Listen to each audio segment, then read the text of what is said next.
Right ఇక కవిత suspension వ్యవహారంపై మాజీ మంత్రి మేడ్చల్ ఎమ్మెల్యే మల్లారెడ్డి రియాక్ట్ అయ్యారు. పార్టీని ధిక్కరించిన వారు ఎవరైనా సరే వేటు తప్పదని హెచ్చరించారు ఆయన.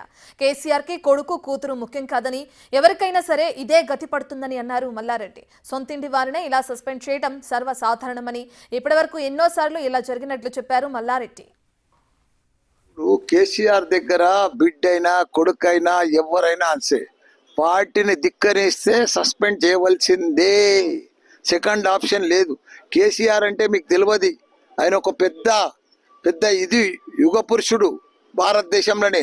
అలాంటి మనిషి బిడ్డే కొడుకు, ఆయనకు ప్రజలు ఇంపార్టెంట్, తెలంగాణ ఇంపార్టెంట్, బిడ్డే కొడుకు కాదు. కాబట్టి ఆయన దేనికైనా తెగిస్తాడు. అలాంటి మనిషి మనకు దొరకడమే, కేసీఆర్ లాంటి దొరకడమే మన అదృష్టం. అరే కాళేశ్వరం లేదు, ఏం లేదయా. నువ్వు 3 లక్షల మెట్రిక్ టన్నుల ధాన్యం పండించిన ఘనత కేసీఆర్ దయా.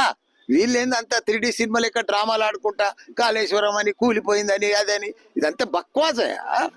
ఏంది అది? కేసీఆర్ అంటే ఓ చరిత్ర, ఒక హిస్టరీ.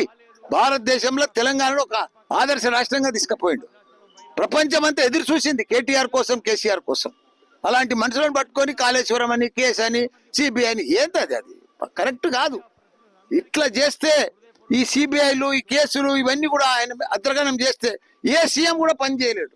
అంత గొప్ప సీఎంను పట్టుకొని ప్రపంచంలోనే ఎత్తైన ప్రాజెక్టు, లిఫ్ట్ ఇరిగేషన్ ప్రాజెక్టు కడితే దాంట్లో ఒక రెండు పిల్లలు పోతే కుంగిపోతే ఉంటున్నా. ఇంత పెద్ద వర్షాలకు ఎట్లుంది అది? కాళేశ్వరం కుంగిపోయిందా, కూలిపోయిందా? దాన్ని పట్టుకొని కాళేశ్వరం అనుకుంటా దాన్ని రకరకాల ఇబ్బంది పెట్టి ప్రజలకు నీళ్ళు ఇవ్వకుండా, అది చాలా బాధకరం.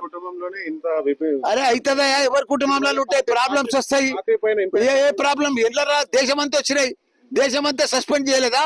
వాళ్ళ బిడ్డలను, వాళ్ళ తమ్ములను, వాళ్ళ కాకాయలను, వాళ్ళ బామ్మర్దులను, దేశం అంతా అయింది. ఇది కొత్తగానా సస్పెండ్ చేసేది?